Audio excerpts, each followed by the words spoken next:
Hello and welcome to the lecture series of ordinary differential equations. पिछले lecture में भी हम लोग फंडामेंटल्स वगैरह देखे थे और फॉर्मुलेशन सीखे थे कि डिफरेंशियल इक्वेशंस को इक्वेशंस कैसे फॉर्मुलेट करते हैं। अब इस आगे के लेक्चर्स में आपको एक डिफरेंशियल इक्वेशन दिया रहेगा, उससे बस आपको उसका सोल्यूशन निकालना है। मतलब डिफरेंशियल इक्वेशन का सोल्यूशन क्या होता है? एक फंक्शन निकालना। ठीक है, तो कैसे हम लोग आगे बढ़ने वाले हैं, क्या क्या चीज़ पढ़ना है, उसका माइंड मैपिंग होना बहुत ही अति आवश्यक है आपके लिए। तो इसको आप लिखिए अच्छे से, हेडिंग ऑफ मतलब ये क्लासिफिकेशन ऑफ डिफरेंशियल इक्वेशन। यहाँ पे हम लोग डिफरेंशियल इक्वेशन को दो ब्रॉड क्लासिफिकेशंस में पढ़ रहे हैं। एक कोर्स आपका बन रहा है ऑर्डिनरी डिफरेंशियल इक्वेशन पे, दूसरा कोर्स बनेगा पार्शियल डिफरेंशियल इक्वेशंस पे। ये तब बनेगा जब ये पूरा का पूरा अच्छी तरह से समाप्त हो जाएगा, क्योंकि जब आप ये का आइडिया हो जाएगा ओडी कैसे निकालते हैं तो फिर पीडी निकालने में कोई दिक्कत नहीं, उसका अलग प्रोसीजर है बट सिमिलर है। ऑर्डिनरी डिफरेंशियल इक्वेशंस को मैंने चार तरह से क्लासिफाई किया है।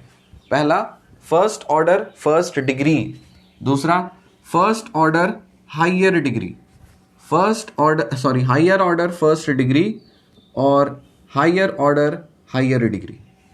ऑर्डर एंड डिग्री का कॉन्सेप्ट हम लोग काफ़ी अच्छे से सीख चुके थे। ऑर्डर मतलब क्या होता था?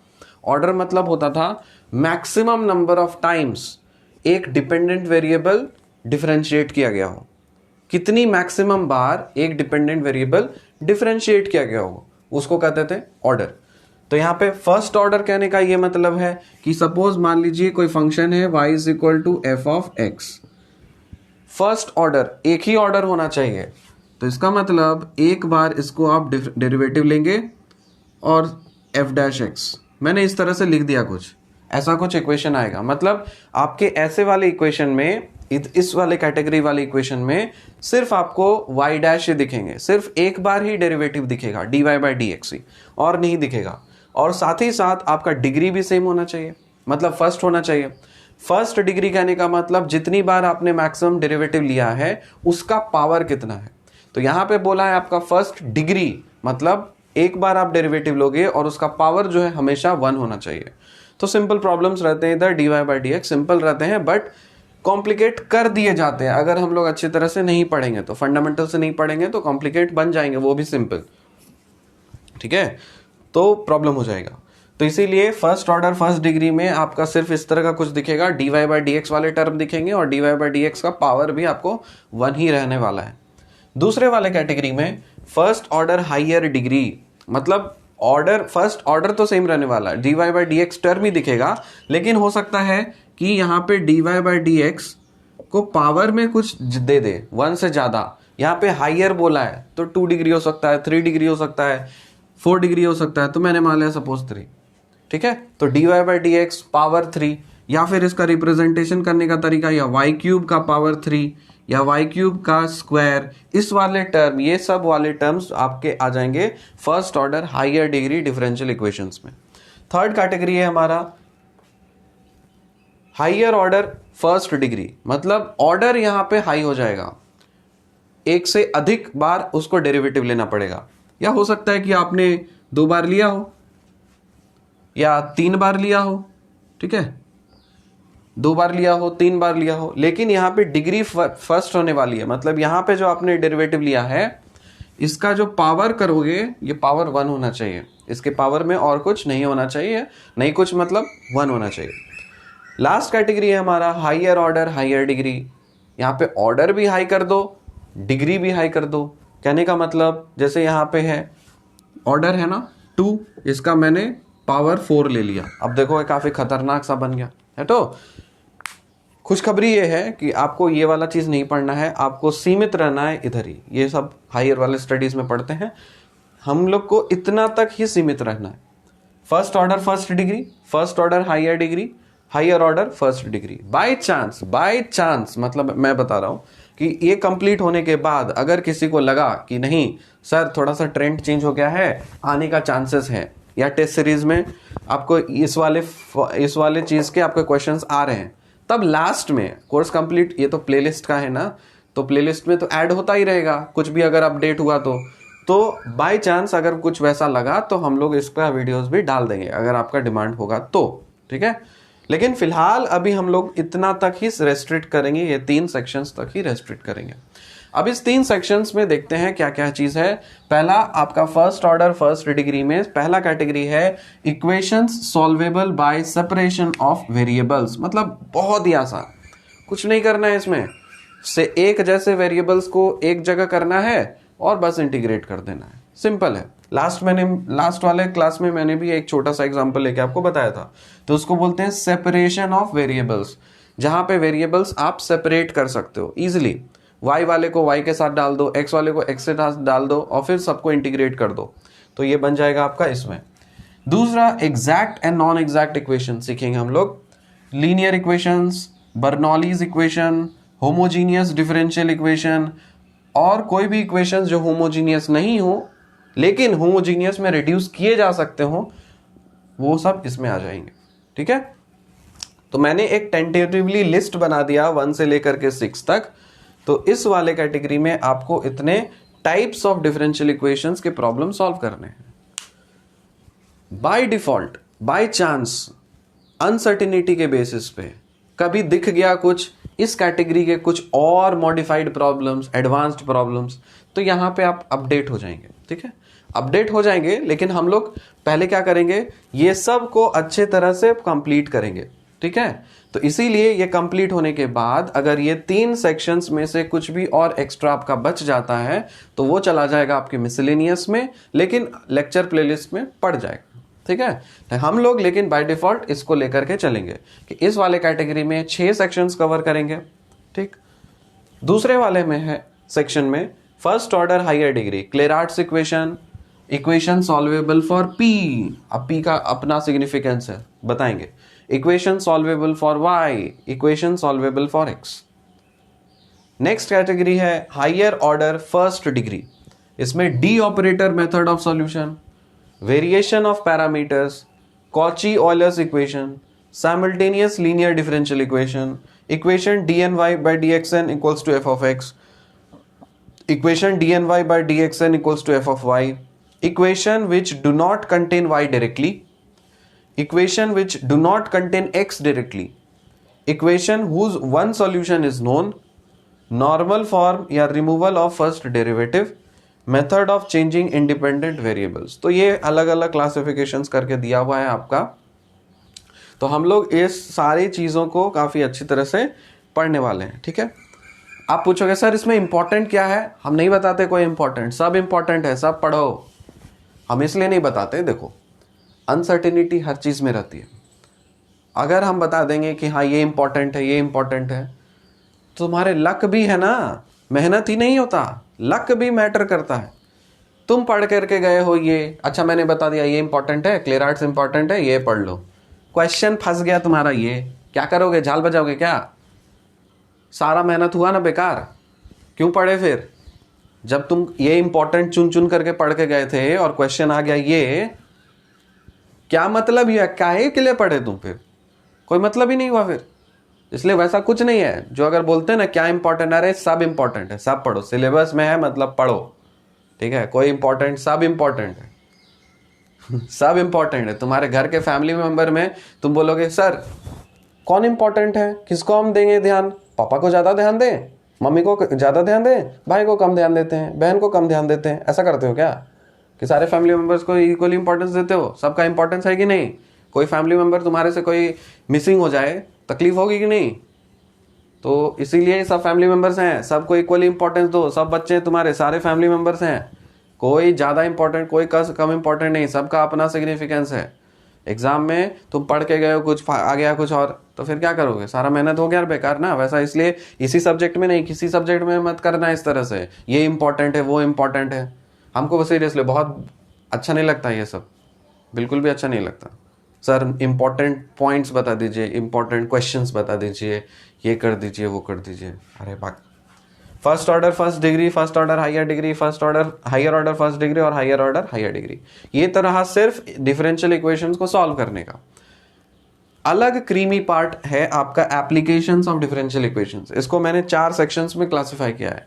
डायरेक्ट क्वेश्चंस आपके आएंगे ऑर्थोगोनल ट्रेजेक्टरीज से, इनिशियल वैल्यू प्रॉब्लम से, लैपलेस से रिलेटेड और लास्ट में मैंने एक नाम लिख दिया मिसलेनियस, मतलब उसमें सब कुछ अलग अलग टाइप का। आप देखो प्रीवियस ईयर क्वेश्चन कभी एक्सपोनेंशियल डीके का पूछा, कभी राइज का पूछा, तो आपके क्वेश्चंस किसी तरह से फ्रेम किए जा सकते हैं क्योंकि आपने डिफरेंशियल इक्वेशन आप सीख चुके होंगे, इसलिए आपको आना चाहिए कि कैसे आप चीज़ों को अलग अलग जगह पे आप उसको अप्लाई कर सकते हो। ठीक है, तो डायरेक्ट क्वेश्चंस तो 3 सेक्शन से मैं बता दूंगा, और साथ ही मिसलेनियस में हम लोग थोड़ा अलग अलग ब्रेनस्टॉर्मिंग करेंगे, थोड़ा यूनिक टाइप ऑफ प्रॉब्लम्स करेंगे, अलग अलग डिफरेंट टाइप्स का इंटरेस्टिंग प्रॉब्लम्स। तो आपके भेजा भी खुलेगा, दिमाग भी खुलेगा, और आपको अंदर से कॉन्फिडेंस भी आएगा कि कैसे हमको डिफरेंशियल इक्वेशंस के प्रॉब्लम्स को डील करना है। समझ में आया? तो इसको आप अच्छे से स्नैपशॉट लीजिए, नोट करिए, और यही सीक्वेंस हम लोग फॉलो करेंगे, इधर से फिर इधर से फिर ये इस तरह से सीक्वेंस फॉलो होगा। ठीक है, और पेशेंस बरकरार कर रखिए, क्योंकि मेरे से पढ़िए तो पेशेंस रखिए। इम्पेशेंट लोग खिसक जाइए, इम्पेशेंट लोग, हम भी इम्पेशेंट नहीं है, मेरे अंदर बहुत पेशेंस है, बहुत। तो आपके अंदर भी पेशेंस होना चाहिए। मैथ्स लिए हो ना तो पेशेंस रखो, वरना मैथ्स छोड़ो, कुछ और ले लो। सिलेबस बहुत वास्ट है, बहुत वास्ट है, 10 गुना वास्ट है बाकी का ऑप्शनल से।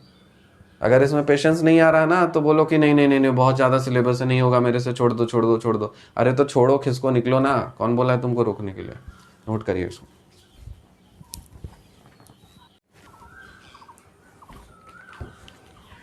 यहाँ पे देखिए, पहला आ गया ना category, first order first degree. अब ये चलेगा, लंबा चलेगा, फर्स्ट ऑर्डर फर्स्ट डिग्री जब तक खत्म नहीं होता तब तक हम लोग फर्स्ट ऑर्डर हायर डिग्री पे नहीं जाएंगे। ठीक है, equation solvable by separation of variables, ये पहला सेक्शन था, पहला टाइप।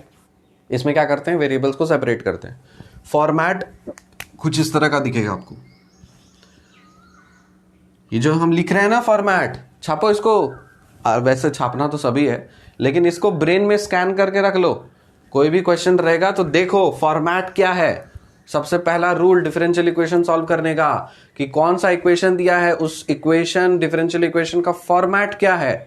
फॉर्मेट आइडेंटिफाई करना बहुत जरूरी है। तुम फॉर्मेट आइडेंटिफाई करोगे तभी तो पहचान पाओगे ना किस कैटेगरी का वो प्रॉब्लम है। ठीक है, फॉर्मेट आइडेंटिफाई करने में टाइम लगाओ। ऐसा ना हो कि तुमको देखने में लग रहा हो कि इस फॉर्मेट का हो लेकिन हो किसी और फॉर्मेट का। इसलिए काफी बारीकी से उसको काफी अच्छे से समझना और मतलब देखना जरूरी है कि कौन से फॉर्मेट का। एक बार आप पहचान लेते हो कि कौन सा फॉर्मेट का है तो बस क्या करना है, उसका जो रूल है वही लगा देना है। तो इसका फॉर्मेट होता है dy/dx is equal to g of x into f of Y.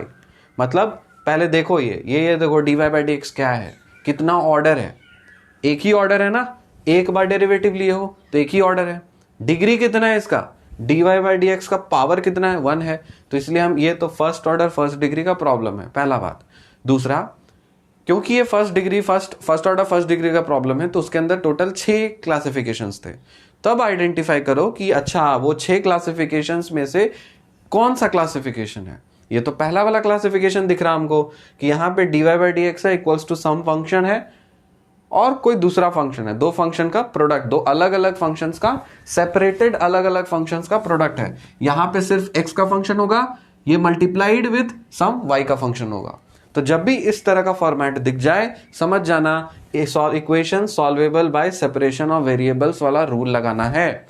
Rule क्या बोला, इसमें रूल क्या करना है आपको, जनरली हम क्या बताए, यहाँ पे क्या है, ये कौन सा डिपेंडेंट वेरिएबल है, कौन सा इंडिपेंडेंट वेरिएबल है, बोलो तुम उनने।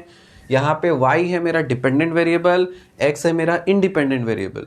तो रूल ये बोल रहा है कि जो आपका डिपेंडेंट वेरिएबल है उस वाले टर्म को आप लेफ्ट हैंड साइड लेके आ जाओ, जो मर्जी करना पड़े। dy ऊपर में रहना चाहिए और ये जो fy है ना इसको खिसका करके इसके पास लेते आओ। सिर्फ y वाले फैमिली मेंबर्स इधर रहेंगे लेफ्ट हैंड साइड में बस, और राइट हैंड साइड में भेज दो बाकी जितने वेरिएबल्स हैं वो सबको भेज दो। ठीक है, तो यहाँ पे gx को मैंने भेज दिया।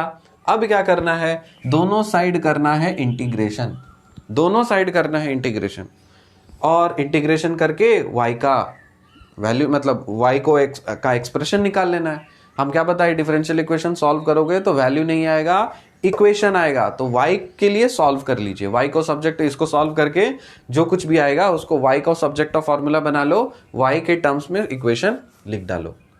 बहुत लोगों को ये कांस्टेंट ऑफ इंटीग्रेशन में प्रॉब्लम होता है, सर कांस्टेंट ऑफ इंटीग्रेशन क्या हमेशा राइट हैंड साइड में ऐड करते हैं? अरे सुनो, यहां पे जो लिखे हो ना dy बाय एफ वाई, और इधर जो लिखे हैं g ऑफ x dx, ध्यान से सुनो, जब भी इनडेफिनिट इंटीग्रल रहता है, जब भी इनडेफिनिट इंटीग्रल रहता है तो एक कांस्टेंट ऑफ इंटीग्रेशन ऐड होता ही होता है।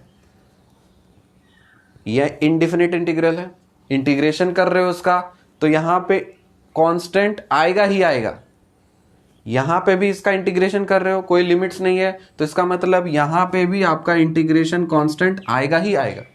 ठीक है, अब सुनो, integration of dy by f y equals to integration of g of x dx, इसको भेज दीजिए इधर, तो प्लस d माइनस ए हो गया। ये constant minus some other constant, अरे ये भी तो कांस्टेंट ही होगा ना, तो dy by f y equals to integration g of x dx plus c। तो यहां पे जो कांस्टेंट ऑफ इंटीग्रेशन है वही लिखा हुआ यहां पे, तो कंफ्यूज मत होना कि हम राइट हैंड साइड में ऐड करेंगे या लेफ्ट हैंड साइड में ऐड करेंगे। अरे बाय डिफॉल्ट तुम दोनों साइड में ही ऐड कर रहे हो, हम ये चीज लिख के दिखा दे रहे।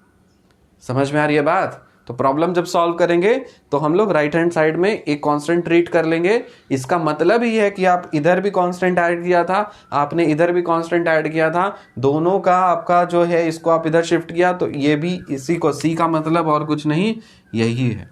कभी कभी कांस्टेंट में फंसा देते हैं प्रॉब्लम में, कभी कभी फंसा देंगे कांस्टेंट में। अगर ये कॉन्सेप्ट नहीं पता रहेगा ना, बोलोगे सर ऐसा ही होता है क्या? अरे ऐसा नहीं होता, इधर भी कांस्टेंट ऐड होता है, इधर भी कांस्टेंट ऐड होता है। इसको इधर भगा दिए ना तो बस इधर राइट हैंड साइड में हम दिख रहा है हमको, लेकिन है दोनों साइड में। करेंगे वैसा, डिफरेंट टाइप्स ऑफ प्रॉब्लम्स करेंगे, लेकिन आपको ये कॉन्सेप्ट जाना जरूरी था। दूसरी बात, इसलिए मैंने लिख दिया don't forget this constant of integration, बहुत इंपॉर्टेंट सिग्निफिकेंस है उसका। कांस्टेंट भगा देंगे तो मैं सिर्फ बिना कांस्टेंट के सॉल्व करोगे तो नहीं बनेगा आंसर। अब दूसरी बात यह है, क्योंकि यहां पे एफ ऑफ वाई जो है नॉट इक्वल टू जीरो होना ही पड़ेगा। अगर मान लो ये जीरो हम कर दिए, फंक्शन ही जीरो कर दिए, तो दुनिया खत्म। अरे कैसे करोगे, जीरो से डिफाइंड कैसे करोगे, डिवाइड कैसे करोगे, अनडिफाइंड हो जाएगा। तो इसीलिए ये तो जीरो होना पॉसिबल नहीं है, तो यहां पे लिख दिया गया f of y is not equal to zero in the neighbourhood of initial value, not possible ना। इसका जनरली एप्लीकेशन कहां होता है, कौन से प्रॉब्लम्स में आपको जनरली एप्लीकेशन दिखेगा? एक्सपोनेंशियल ग्रोथ, है ना। कोरोना वायरस कैसे ग्रो कर रहा है अभी दिख रहा है, पता है, यूं इतने सारे cases per day, 1000 cases, 200 cases, 400 cases, 500 cases per day आने वाले हैं, आते हैं। ठीक है, अब ऐसे जा रहा है ना, हो जाएगा कुछ महीने के बाद। जब हम वीडियो अब देख रहे होगे, हो सकता है कि ऐसे टाइम में देखे होगे कि पोस्ट कोरोना, है ना, आफ्टर कोरोना देख रहे होगे। तो अगर आफ्टर कोरोना देख रहे होगे तो समझ जाओ हम लोग का क्या सिचुएशन था, क्या हालत था। हम लोग लॉकडाउन में थे, परेशान थे, घर फैमिली से दूर, एकदम पूरा अकेलापन, लोनलीनेस, सिर्फ वीडियो बनाओ, जो भी कुछ कर सकते हो सिर्फ ऑनलाइन करो, ना तो घर से बाहर जा सकते हो, कुछ नहीं कर सकते हो। तो वैसा सिचुएशन था अगर आप बच्चे बूढ़े हो गए हो तो, ठीक है। लेकिन अगर आप प्रेजेंट में देख रहे हो तो आप भी तो वही चीज़ झेल रहे हो ना जो हम लोग झेल रहे हैं। तो इसका जो एप्लीकेशन पार्ट है ना, वो है आपका एक्सपोनेंशियल ग्रोथ या डीके वाला प्रॉब्लम। जैसे कोई भी एक मटेरियल है, वो डीके कर गया इतने सालों में। एक लकड़ी थी तो वो डीके कर गई, ठीक है ना, लड़की मत समझना। एक लकड़ी थी ना, कोई जैसे, अरे क्या बोलते हैं, पेड़ का ट्रंक वगैरह होता है, पीपल के पतवा पे, पीपल के पेड़ पे, है ना, उसका जो ट्रंक होता है कितने सदियों सदियों तक रहता है, एकदम पूरा बरगद का पेड़, है ना। तो कैसे उसका कीड़ा मकोड़ा सब उसको डीके कर दिया, उसी तरह से कोई भी मटेरियल डीके हो गया, या कोई भी चीज़, पॉपुलेशन एक्सपोनेंशियली कैसे ग्रो कर गया, कोई महामारी पैंडेमिक कैसे एक्सपोनेंशियली ग्रो कर गया। तो एक्सपोनेंशियल ग्रोथ या डीके वाले प्रॉब्लम्स में आपको इस तरह के एप्लीकेशंस आपको दिखेंगे। ठीक है, इसको सॉल्व करने के लिए, मतलब इसको समझने के लिए आपको पता है कि ये बहुत ही आसान है। आपको बस एक वेरिएबल को एक जगह करना है और उसको सॉल्व करना है। लेकिन फिर भी आपकी सुविधा के लिए मैंने यहाँ पे टोटल 6 प्रॉब्लम्स किया है, ये 6 ही प्रॉब्लम्स करेंगे। लेक्चर में हम लोग बस 6 ही प्रॉब्लम्स करेंगे। इसके अलावा बाय चांस कुछ और क्वेश्चन आ गया वगैरह, वो सब क्वेश्चन सीरीज में, ठीक है, सफिशिएंट है ये। आपको बस प्रोसीजर पता होना चाहिए कि इस वाले फॉर्मेट के लिए क्या रूल है, और उसको हम लोग 5-6 प्रॉब्लम से सॉल्व कर लेंगे, तो हमारे माइंड में क्लैरिटी हो जाएगा कि अच्छा इसको ऐसे बनाते हैं, ठीक है। अब सारा प्रॉब्लम्स क्लास में कराना तो पॉसिबल नहीं है ना, कराते चले जाएंगे तो ऐसे ही निकल जाएगा टाइम, तो क्या करेंगे, पॉसिबल नहीं है। इसीलिए ये सब एग्जाम्पल्स हम लोग देखते हैं एक एक करके। आपको ये रूल याद रखना है, क्या करना है आपको, ठीक है। मैं ये नहीं मिटाऊंगा जब तक ये वाला टॉपिक खत्म नहीं होता, ग्रीन वाला, फर्स्ट ऑर्डर फर्स्ट डिग्री, ताकि बहुत लोगों को कन्फ्यूजन रहता है कि ये सर क्या चल रहा है, कौन सा टॉपिक चल रहा है, तो देख लो ना। और एक चीज़ और, तुम्हारे नीचे जो है ना, यहाँ पे मेरा स्क्रीन देख रहे हो, यहाँ पे दिख रहा है, यहाँ पे एक बटन होता है सब्सक्राइब नाम का, SUSCRIB, लाल रंग का होता है। देखो देखो देखो, लाल रंग बुझते हो तो, लाल रंग, यस, उसको जाकर के टिप दो। और जो बगल में होता है ना घंटा, इसको भी जाकर के टिप दो। सब्सक्राइब करने से चैनल के सब्सक्रिप्शन मिलेगा, घंटा टिपने से नोटिफिकेशन मिलेगा। हर लेक्चर में हम बताएंगे। मेरे को पता नहीं था लोग इतने भी ज्यादा डम्ब है कि मतलब उनको पता ही नहीं कि सब्सक्राइब भी करना होता है। अरे सब्सक्राइब करो, टाका नहीं मांग रहे हैं तुमसे, कोई नहीं मांग रहा है तुमसे। पहले मैं सोचता था कि अच्छा बाकी सारे यूट्यूबर्स क्यों बोलते हैं स्टार्टिंग में भी subscribe my channel, subscribe my channel, press the bell icon, press the bell icon. फिर मेरे को लगता था अरे क्या चीप हरकत है, खुद सब्सक्रिप्शन मांगने के लिए बोल रहा है ये वो दिस दैट। फिर मेरे को रियलाइज हुआ, अपना जब एनालिटिक्स देखा, फिर रियलाइज हुआ मेरे को, अरे सच में, मतलब लिटरली लोग इतने भी समझदार नहीं है कि उनको सब्सक्राइब करने का बटन को ऑटोमेटिकली प्रेस करना चाहिए। मैंने सोचा नहीं, वीडियो क्लास ही रखूंगा, उस तरह से उतना नीचे नहीं गिरूंगा, चीप हरकतें नहीं करूंगा कि subscribe my channel, subscribe my channel, subscribe my channel, hit the bell icon, hit the bell icon. फिर बोले नहीं, उतना नीचे मुझे गिरना ही पड़ेगा। समझते ही नहीं है लोग। अरे नहीं समझोगे तो हमको यही सब चीज करना पड़ेगा ना, टीपो टीपो उसको। और बाकी जितने घर में वो सारे मोबाइल है ना, सबसे टीप दो, सबसे नोटिफिकेशंस लगा दो। समझ में आया? सब्सक्रिप्शंस बढ़ता रहेगा तब लेक्चर आता रहेगा, वरना जाओ कहीं और झाल बजाओ जाकर। पहला एग्जांपल देखो यहाँ पे, dy by dx is equal to 5xy। Solve करते हैं हम लोग। dy by dx equals to 5xy। क्या है तरीका? फॉर्मेट याद करो, मैंने बताया था format. dy by dx equals to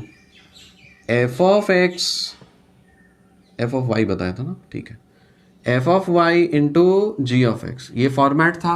rule क्या था कि आप करेंगे dy, f of y को नीचे लेके आएंगे और इधर g of x रखेंगे और इधर dx ले जाएंगे, दोनों साइड इंटीग्रेट करेंगे और एक कांस्टेंट ऑफ इंटीग्रेशन को ऐड कर देंगे।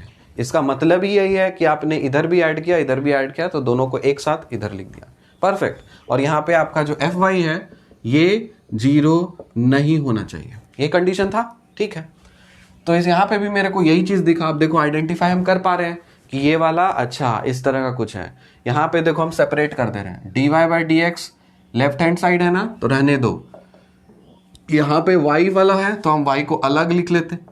g of x लिखना है मतलब x के फंक्शन को, तो हम 5x इधर लिख देते हैं।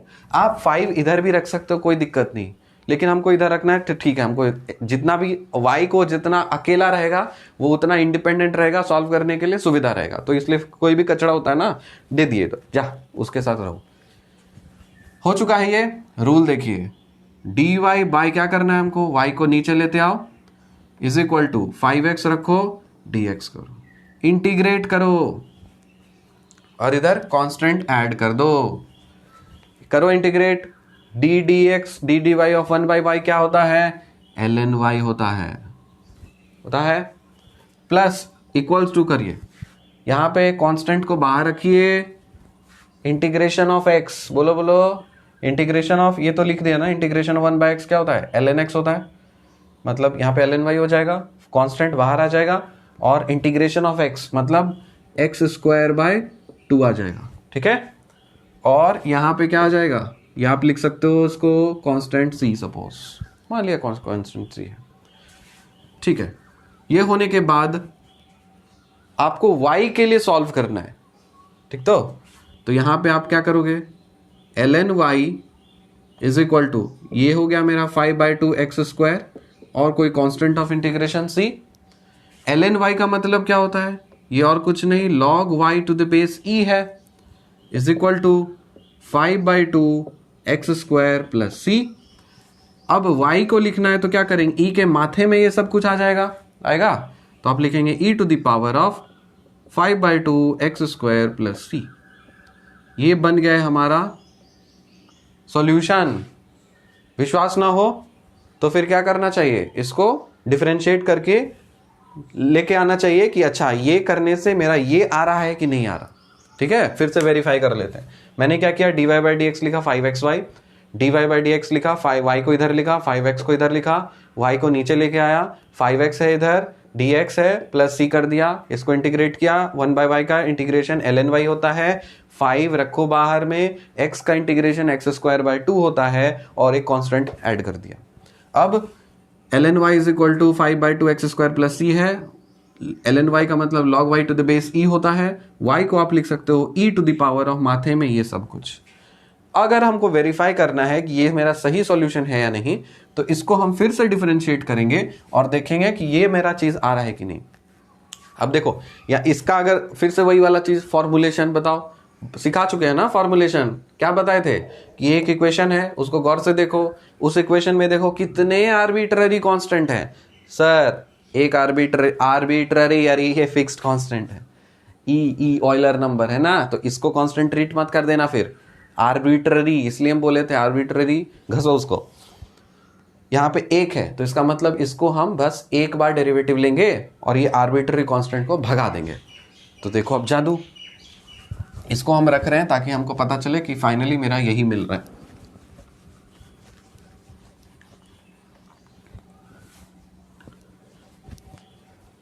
अब कौन सा प्रॉब्लम बन गया, क्वेश्चन देगा ये, बोलेगा फॉर्मुलेट करो डिफरेंशियल इक्वेशन। तो लिख लेते हैं इसको, y is equal to e to the power of 5/2x² plus c। एक बार डेरिवेटिव लेना है, सुनो तो क्या करें, लिख दो dy/dx is equal to d/dx of e to the power of 5/2x² plus c। Perfect. यहां डायरेक्ट हम क्या सॉल्व कर सकते हैं, नहीं कर सकते सर, चेन रूल लगाना होगा। तो यहां पे हम लिखेंगे d/d ऑफ, फिर क्या करें 5/2x² प्लस c रखो, इसको e to the power of 5/2x² plus c रहने दो, into ddx of 5x² plus 5/2x² plus c। Perfect. और हमको पता है कि ddx of e to the power of x क्या होता है, ये और कुछ नहीं e to the power of x होता है, ठीक है। तो आपने ये किया, तो इसका इंटीग्रेशन, इसका डिफरेंशिएशन क्या हो जाएगा, ये और कुछ नहीं 5/2x² प्लस c ही हो जाएगा, e टू द पावर। तो आप लिखेंगे e to the power of 5/2x² plus c हो जाएगा, ठीक है, इनटू, अब इसका डिफरेंशिएशन करो, 5/2 रहने दो, x² का डेरिवेटिव हो जाता है 2x, कट गया छट गया, और ये का तो हो जाएगा 0। तो फाइनली क्या मिला मुझे, 5x e to the power of 5/2x² plus c। ये मिल चुका है। अब गौर से देखिए, आप इसको क्या बोल सकते हैं, e to the power of 5/2x² plus c का मतलब क्या था, y था ना। तो क्या हम इस पूरे चीज को भगा करके y लिख सकते हैं, बिल्कुल लिख सकते हैं। तो ये हो जाएगा 5xy, सिंपल। तो यह मेरा बन गया है, देखो dy/dx इक्वल्स टू 5xy। कोई भी आर्बिट्ररी कांस्टेंट नहीं है इसमें। जब नहीं हो तब वेरीफाई करो कि सर ये तो हमको ओरिजिनल वाला ही क्वेश्चन मिल गया, हम इसको डेरिवेटिव करके यहां तक पहुंचे थे, फिर इसको वापस करके ऐसे गए टिंग टिंग टिंग टिंग टिंग टिंग टिंग टिंग टिंग टिंग। समझ में आया ना।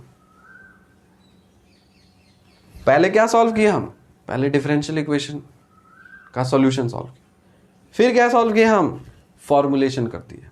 दोनों कॉन्सेप्ट क्लियर हो गया, वेरी गुड। आ जाओ दूसरे क्वेश्चन पे।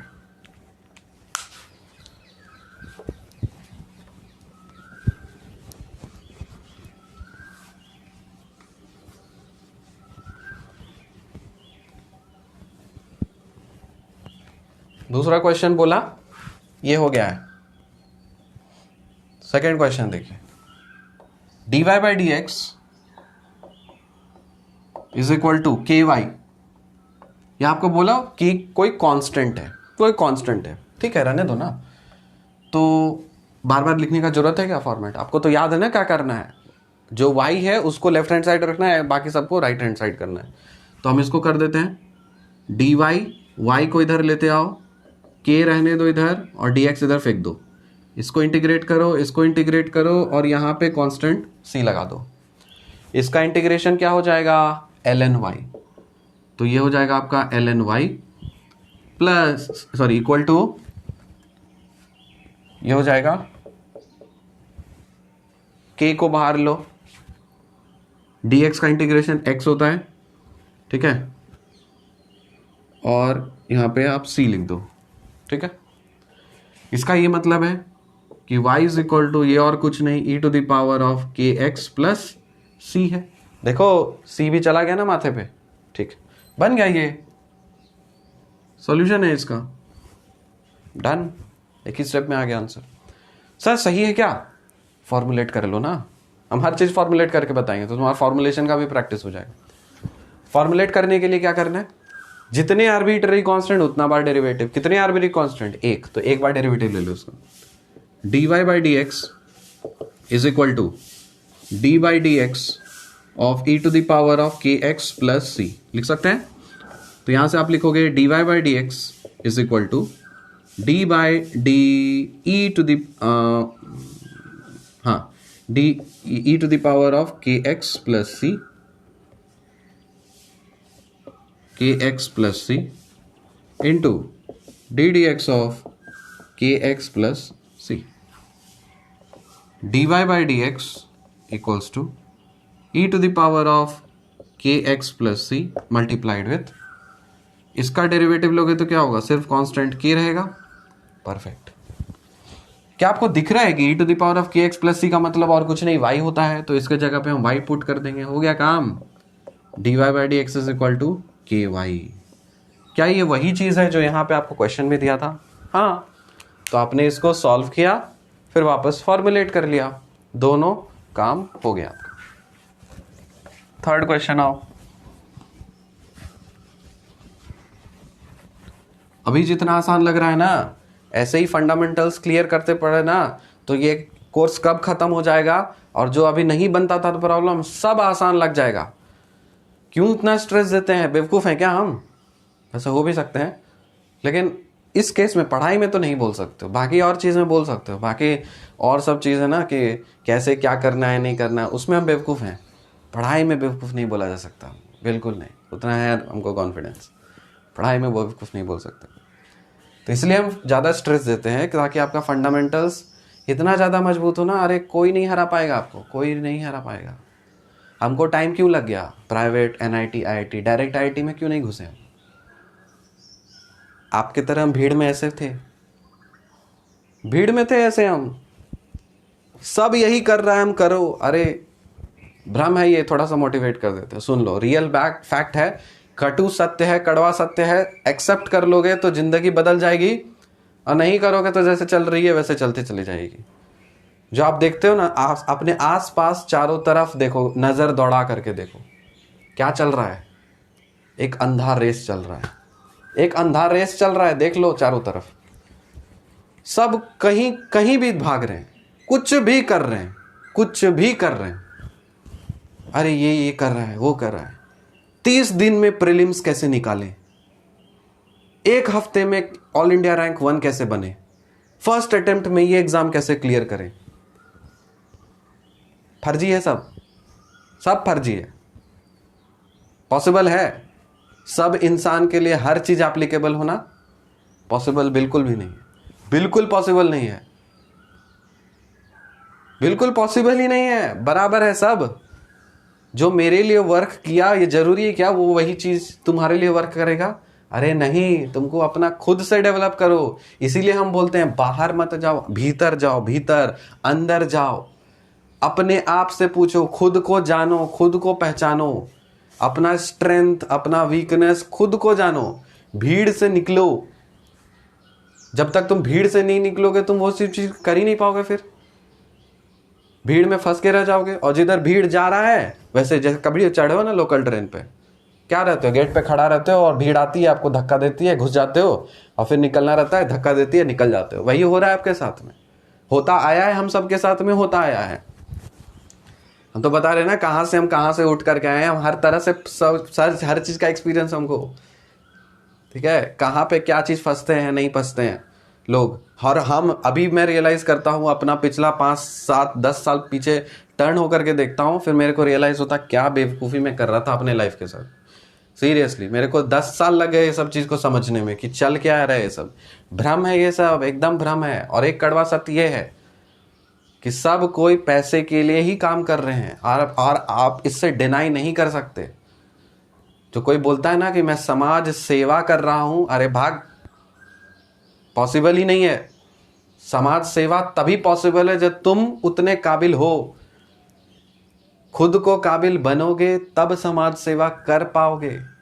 और खुद को काबिल बनाने के लिए आपको फिर से वही सब चीज करना पड़ता है जो बाकी लोग करते हैं। लेकिन वही है ना कि मतलब आपको चैनलाइज करना पड़ता है चीजों को, आपको सेपरेट करना पड़ता है कि आपके लिए क्या सही है और आपके लिए क्या गलत है।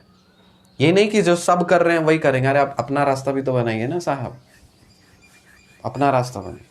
जितने जितने बड़े लोग हुए ना, सबकी जीवनी पढ़िए, सबको देखिए, ऑब्जर्व करिए। जितने भी बड़े लोग हैं ना, कभी भी ये छोटे मोटे उलझनों में नहीं फंसते, कभी नहीं फंसते। आप देख लीजिए ना, अरे नजर के सामने आपके कितने भी बड़े लोग आप देख लीजिए, उनको ये सब छोटी मोटी इग्नोर करना जानते हैं। वो इग्नोर ना, सब ये कर रहे हैं, मुझे नहीं करना, I am happy with my self. Bring that attitude. वो एटीट्यूड तभी आएगा, कहता ना, खाली ढन ढन बर्तन वाला एटीट्यूड ही नहीं चाहिए कि हमको कुछ है नहीं, तोता चना बाजेगा ना, कि अब मेरे अंदर कुछ है ही नहीं और हम अपना एटीट्यूड दिखा रहे। अरे वैसा नहीं, अंदर से भरिए खुद को, डेप्थ लाइए अपने अंदर, सीखिए चीज़ों को, मेहनत करिए, सही डायरेक्शन में मेहनत करिए, अपना रास्ता बनाइए, सेल्फ डिपेंडेंट बनिए। और सबका एक ही मात्र सॉल्यूशन है, ध्यान। आंख बंद, ध्यान। जितना आप गहरा जाएंगे उतना आप ऊपर उठेंगे। मुझे तो रियलाइज होता, काश मैं ये सब चीज़ बहुत पहले से स्टार्ट कर दिया होता। ये सब स्पिरिचुअलिटी से कनेक्ट होना, खुद को जानना, अमृतत्व की तरफ जाना, बुद्धत्व को प्राप्त करने की कोशिश करना, तब चीज़ें चैनलाइज होना शुरू हो जाती है। इसलिए इतना टाइम लग गया यहाँ तक पहुँचने, वरना पहले पहुँच गए होते। लेकिन होता है ना कि अब यू लर्न फ्रॉम एक्सपीरियंसेस। तो जो मैंने गलतियाँ की, जो मैंने सीखा, वो मैं शेयर कर रहा हूँ। लेना है तो लो, वरना खिसक लो। दूसरा हो गया मेरा, third, dy by dx equals to 1 by y। की करते हो बे, तुम्हें जानो, y वाले टर्म को एक साइड, x वाले टर्म को एक साइड। क्या मैं ऐसा लिख सकता हूं, y into d y is equal to d x? Perfect sir, यहां पे एफ वाई तो नीचे डिनोमिनेटर में था, वो उसका क्या हुआ? अरे वही चीज है, क्या हम इसको ऐसा नहीं लिख सकते 1 by y? लिख तो सकते हैं ना, अरे वही है, कोई दिक्कत नहीं है। इंटीग्रेट करिए, integrate y dy integration dx, एक constant of integration c। y का इंटीग्रेशन बोलो, y का इंटीग्रेशन होता है y² by 2 is equal to x² by 2। नहीं, यहाँ पे तो x है ना, तो यहाँ हो जाएगा x, और आप लिखेंगे यहाँ पे प्लस c। फिर y² is equal to 2 times x plus c। फिर y is equal to √2 times x plus c, क्योंकि यहाँ पे प्लस माइनस देना पड़ेगा, क्योंकि अब माइनस ऑफ इसका भी स्क्वायर करेंगे तो यही आएगा, और प्लस ऑफ इसका भी स्क्वायर करेंगे तो यही आने वाला है। तो ये बन चुका है आपके पास answer, y is equal to plus minus. फिर से वेरीफाई करते हैं कोई गड़बड़ तो नहीं गए। D Y by D x is equal to 1/y किया, डी वाई इधर भेज दिया और डी एक्स को इधर भेजा, इसको इंटीग्रेट किया, इसको इंटीग्रेट किया, कांस्टेंट डाला, y का integration y square by 2, x का dx का इंटीग्रेशन x, कांस्टेंट तो रहेगा c, फिर y स्क्वायर 2 से मल्टीप्लाई किया और y is equal to plus minus this, ये बन गया आपका दिस। अब वेरीफाई कर लेते हैं कि इसको करने से मेरा वो चीज़ मिलता है या नहीं मिलता। कितने कांस्टेंट ऑफ इंटीग्रेशन है यहाँ पे, तो एक है, तो इसका मतलब ये है कि मेरे को इसको एक बार डेरिवेटिव लेना पड़ेगा, राइट। तो हम क्या करते हैं, मुझे ये रूट वूट पसंद नहीं, दोनों साइड स्क्वायर मार दो। तो जब हम स्क्वायर मारते हैं तो स्क्वायर हो जाएगा और ये बन जाएगा 2x प्लस सी, दोनों का स्क्वायर हो गया ना, प्लस का स्क्वायर प्लस और माइनस का स्क्वायर प्लस, तो ये हो गया।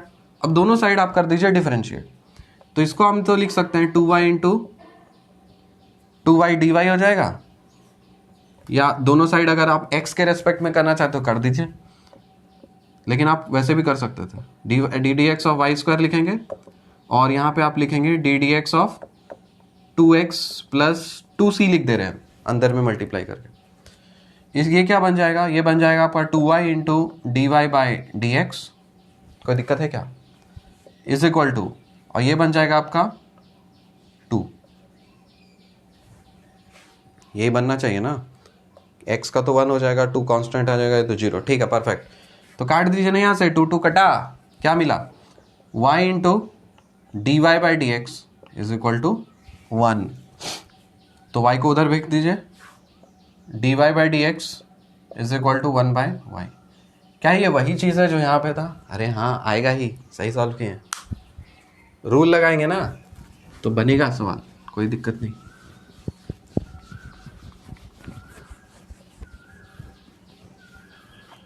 अगला देखो, ये भी हो चुका मेरे पास, number 4, D Y by D X equals to 2xy by 1 plus x square. क्या करना चाहिए सर, यहाँ पे y वाले को एक साथ ले दिया, तो d Y by y is equal to d x d x by 1 plus x square, 1 plus x square. अब सवाल उठता है कि सर इसको कैसे इंटीग्रेट किया जाए, बस यहाँ पे इंटीग्रेशन का खेला कर सकते हैं, कोई वैसा डिफ़िकल्ट इंटीग्रेशन तो है नहीं। इसका तो इंटीग्रेशन मुझे पता है, ये ln y होने वाला है और इसका इंटीग्रेशन करना है x dx divided by 1 plus x square और x by 1 plus y square रखो, इधर dx रखो और इधर प्लस c कर दो। अब जब इंटीग्रेशन में करेंगे ना तो उसको मज़ेदार बनाया जाएगा, लेकिन फ़िलहाल मैं भी बता देता हूँ कि इस पर क्या करना चाहिए। बेटर है कि आप एज्यूम कर लीजिए, सब्स्टिट्यूशन कर लेंगे तो आपको ज़्यादा सुविधा होगा। यहाँ पे आप 1 प्लस एक्स स्क्वायर को मान लीजिए, लेट m मान लेते हैं, m is equal to 1 plus x square, ठीक है। अब दोनों साइड डेरिवेटिव ले लीजिए, तो इसको हम लिख सकते हैं dm इज इक्वल टू, इसका तो हो जाएगा 0 और ये हो जाएगा आपका 2x dx हो जाएगा, कोई दिक्कत है क्या, नहीं है। तो यहाँ पे आपको दिख रहा है कि आप x dx को dm/2 लिख सकते हैं, x dx को dm/2 लिख सकते हैं, तो सब्स्टिट्यूट करिए ना। सिर्फ हम इसको कर रहे हैं, फिर बाद में हम इधर कर देंगे, मैं इधर सब रफ कर रहा हूँ।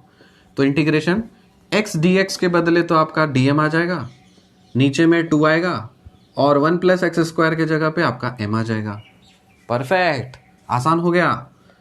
और तो हमको पता है कि ये और कुछ नहीं 1/2 इंटीग्रेशन dm/m है, इसका इंटीग्रेशन होता है ln m के जगह पे डाल दो 1 प्लस एक्स स्क्वायर, ये हो जाएगा 1/2 ln 1 प्लस एक्स स्क्वायर। मतलब इसको आप सॉल्व करेंगे तो आपको ये मिलेगा। तो फिर से बैठा देते हैं हम इधर, तुम लाइन बाय लाइन लिखना, ठीक है, क्योंकि यहाँ पे ये सब लिखा हुआ है इसलिए हम वैसा नहीं कर रहे हैं, कभी यहाँ लिख रहे हैं कभी यहाँ लिख रहे हैं, तुम सीरीज में लिखना, उतना तो होगा ना रे, उतना तो बुद्धि है। मेरा बुद्धि कम है तो इसका मतलब थोड़ी ना कि आपका भी बुद्धि कम होगा, आपका तो तेज है ना, वैसे तेज होगा मेरा, अरे मेरा बहुत कम बुद्धि है seriously. ln y is equal to, यहाँ पे क्या लिखोगे, ये इसको सॉल्व करके ये लिख डालो 1/2 ln of 1 plus x square हो गया ठीक है, तो इधर भी कांस्टेंट कुछ हो, इसको सॉल्व करोगे तो वो तो कांस्टेंट यहाँ पे तो टेक केयर किया हुआ है, ये हो चुका है। तो अब हम थोड़ा सा चतुराई करेंगे यहाँ पे। देखो इधर ln इधर ln, अगर हम इसको भी ln c ले लें तो मेरा तो काम ज्यादा सुविधा होगा, तो इसको हम ln c ले लेते हैं।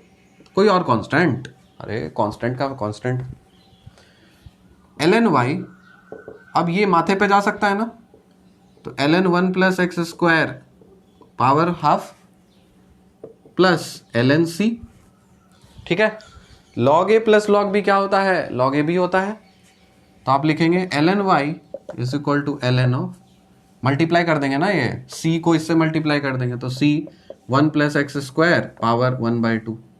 अब दोनों साइड ln ln भगा दीजिए तो आपको क्या मिलेगा, y is equal to c 1 plus x square power 1/2 मिला है। तो यहां पे आपका क्या बन गया, ये खुश हो गए आप, अरे हो गया तो। लेकिन हाँ ठीक है, बस हो गया, तो यही तो सॉल्व करना था ना, ये हो गया। लेकिन मेरे को चेक करना है कि ये सही है कि नहीं, तो हम क्या करेंगे, इक्वेशन आया ना, जितने आर्बिट्ररी कांस्टेंट हैं उतना बार डेरिवेटिव ले लो ना, आपको मिल जाएगा वो। दिखाएं, देखो जादू।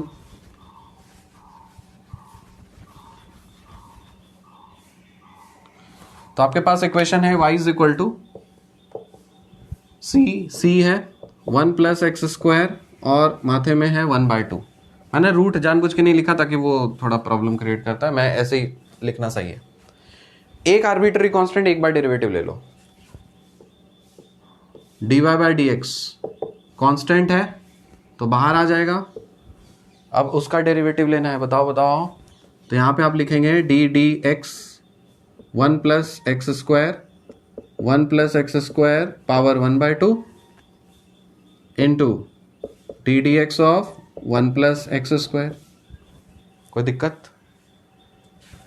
फिर यहां आप लिख सकते हो dy by D x is equal to c times d D x of root x क्या होता है, 1/2 रूट एक्स, अरे जानते हो ना, d by D x of root x 1/2 root x होता है, तो ये हो जाएगा 1/2 1 प्लस एक्स स्क्वायर पावर 1/2, और यहाँ पे ये 0 हो जाएगा, ये 2x हो जाएगा, इसको काट डालो। So dy by D x is equal to c by 1 plus x square power 1/2, और इधर लिखोगे आप x। अब सुनो गौर से, क्या हम यहाँ पे ये c को लिख सकते हैं, c को y divided by 1 plus x square power 1/2, इसमें तो 2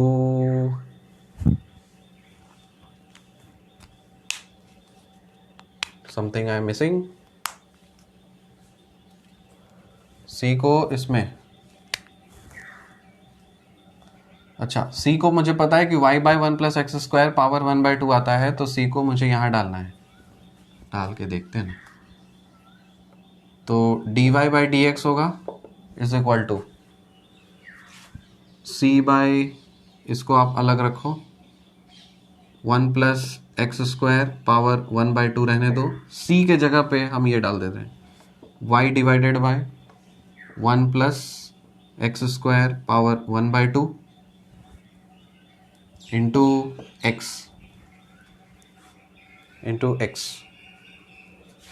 तो ये बन गया मेरा dy by D x x y, dy by D x is equal to x y divided by, इसका 2 बार मल्टीप्लाई करोगे तो पावर भागेगा, 1 प्लस एक्स स्क्वायर हो गया। बट सवाल ये है यहां से मेरा 2 कहाँ गया, आपको कहीं दिखा 2?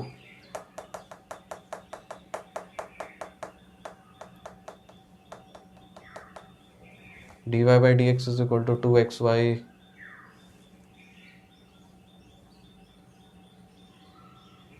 dy by y is equal to, अरे यार देखो कितना बड़ा, बोले ना इतनी सा बुद्धि है मेरे को, इतनी सा। तो यहाँ तो 2 मल्टीप्लाइड है ना, तो यहाँ 2 मल्टीप्लाइड होगा, तो और कहाँ कहाँ भागेगा, आएगा यहीं पे कुछ कुछ, यहाँ पे 2 आएगा, इधर आएगा आएगा आएगा, यहाँ पे 2 आएगा, नहीं इधर नहीं, यहाँ पे तो 2 होगा, इधर भी 2 होगा, कर लेना, इसको ऐड कर लेना। 2 मिसिंग था ना, तो 2 जहाँ जहाँ छूटा होगा वहाँ जाएगा, तो 2 आपका यहाँ भी छूटा था, 2 आपका यहाँ गया, परफेक्ट, ये आ गया। हो जाता है कभी कभी गलती, आपसे भी होता होगा, यही सब छोटे छोटे देखो मिस्टेक है ना, सिली मिस्टेक्स। सिली मिस्टेक्स का लाइव डेमो दिख गया। अच्छा, ऐसा भी प्रॉब्लम हो सकता है क्या सर, आप तो क्वेश्चन छापने में गलती कर दिए? अरे हाँ, हो जाता है। देखो क्या किए थे, यहाँ 2xy था ना, हम 2 तो लिखे ही नहीं और हम सॉल्व कर दिए। ध्यान रखिए। चलो, इससे तो हमको ये सीख गया कि लेक्चर रिकॉर्ड करने टाइम में मेरा ये गलती हुआ था। अब मुझे याद रहेगा कि जीवन में कभी भी ये गलती नहीं होगी, मैं ध्यान रखूंगा। जो क्वेश्चन में दिया है, अच्छा पहले उसी को सॉल्व करना है, उससे कोई लेटर मिसिंग नहीं होनी चाहिए, ठीक है। अगले बार सीख लेंगे कि अच्छा बीच में कोई कैलकुलेशन मिस्टेक है तो वो भी कुछ गलती होगा तो सीखेंगे। अभी फिलहाल ये मिस्टेक तो लाइफ टाइम नहीं होगा, प्रॉमिस। समझ में आया ना? 3 क्वेश्चन, 4 क्वेश्चन हो गए हमारे। आ जाइए 5th क्वेश्चन पे।